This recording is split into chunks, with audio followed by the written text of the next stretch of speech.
अब हम नया टॉपिक देखेंगे, दैट इज सेक्शन मॉडुलस। तो देखिए सेक्शन मॉडुलस क्या होता है। Section modulus is defined as the ratio of moment of inertia of a section about the neutral axis to the distance of outermost layer from the neutral axis. It is denoted by the symbol Z. तो section modulus Z is equal to क्या है, I divided by Y max. I is the moment of inertia of a given section about its centroidal axis. देखिए मैंने कुछ figures लिए हैं, इनका हमें क्या करना है, सेक्शन मॉडुलस निकालना है। ये रेक्टेंगुलर सेक्शन है, ये हॉलो रेक्टेंगुलर सेक्शन है, ये वाला आपका तीसरा वाला सर्कुलर सेक्शन है और ये हॉलो सर्कुलर सेक्शन है। तो देखिए इन सब का ये आपको नजर आ रहा है, ये इनका सेंट्रोइडल एक्सिस है जो गिवन फिगर के सीजी से पास होके जा रहा है। इस सेंट्रोइडल एक्सिस से ये के अबाउट इसका मोमेंट ऑफ इनर्शिया आप जानते हैं वो कितना आएगा, बी डी का क्यूब बाय 12। तो हमने जब मोमेंट ऑफ इनर्शिया पढ़ा था तो देखा था कि एक्सिस जिसको काटता है, जिस साइड को काटता है उसका हम क्यूब करते हैं। ये डी को काट रहा है तो हमने डी का क्यूब करा, डिवाइडेड बाय 12 लिखा। इसका डेरिवेशन हमने जब मोमेंट ऑफ इनर्शिया टॉपिक पढ़ा था तो उसमें ये हमने करके देखा था। ये आपका हॉलो सेक्शन है, इसका अगर मोमेंट ऑफ इनर्शिया इस एक्सिस के अबाउट निकालना है तो वो कितना आएगा, बी कैपिटल डी का होल क्यूब बाय 12। ये बाहर वाले रेक्टेंगल का मोमेंट ऑफ इनर्शिया है, उसमें से मैंने अंदर वाले छोटे वाले रेक्टेंगल के मोमेंट ऑफ इनर्शिया को माइनस कर दिया। हम देखिए सर्कुलर सेक्शन का मोमेंट ऑफ इनर्शिया इस एक्सिस का और जानते हैं, that is pi D to the power 4/64। अब ये हॉलो सर्कुलर सेक्शन है, इसका मोमेंट ऑफ इनर्शिया आएगा पाई डी टू द पावर 4/64। ये कैपिटल डी है, बाहर वाले सर्कल का डायमीटर, ये अंदर वाले सर्कल का डायमीटर है। अब यहाँ पे ये वाई मैक्स आपको नजर आ रहा है, ये वाई मैक्स क्या है, सेंट्रोइडल एक्सिस से आउटर मोस्ट लेयर की जो दूरी आएगी उसको हम क्या बोलेंगे, वाई मैक्स बोलेंगे। यहाँ पे वाई मैक्स कितना होगा, छोटा डी डिवाइडेड बाय 2, और यहाँ पे वाई मैक्स क्या होगा, बड़ा डी डिवाइडेड बाय 2। यहाँ पे वाई मैक्स क्या होगा, छोटा डी डिवाइडेड बाय 2, और यहाँ पे वाई मैक्स क्या होगा, कैपिटल डी डिवाइडेड बाय 2। अब हमें तो सबका सेक्शन मॉडुलस निकालना है, जेड निकालना है। तो जेड आप जानते हैं I divided by Y max होता है।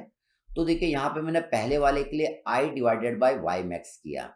आई होगा बी डी का क्यूब बाय 12 और वाई मैक्स कितना होगा, छोटा डी डिवाइडेड बाय 2। इसको आप सॉल्व कर लेंगे तो इसका सेक्शन मॉडुलस आ जाएगा B D square by 6। Second इसका अपने को सेक्शन मॉडुलस निकालना है, तो इसका देखिए आई की वैल्यू आप जानते हैं, आई की वैल्यू ये लिखिए। इसमें वाई मैक्स की वैल्यू आप जानते हैं, that is capital D divided by 2।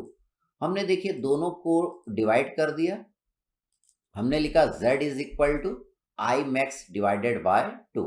तो जब आप इसको सॉल्व करेंगे तो आपका सेक्शन मॉडुलस इस वाले सेक्शन के लिए इतना आ जाएगा।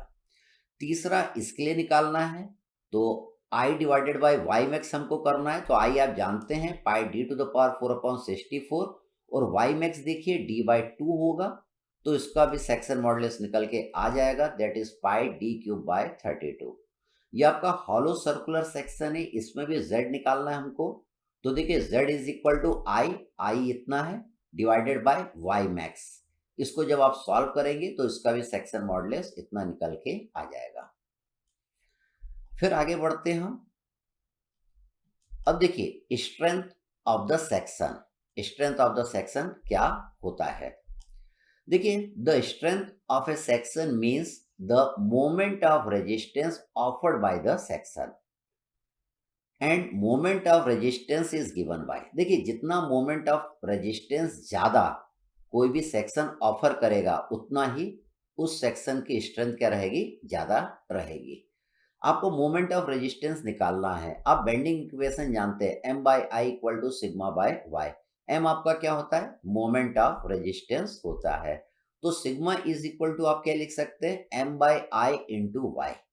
अब देखिए यहाँ पे i बाय वाई हम जानते हैं z इज इक्वल टू क्या होता है, i डिवाइडेड बाय वाई।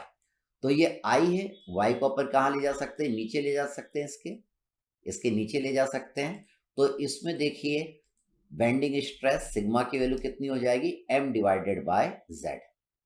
अब m की वैल्यू अगर आपको निकालना है तो m इज इक्वल टू कितना आ जाएगा, सिग्मा इंटू जेड।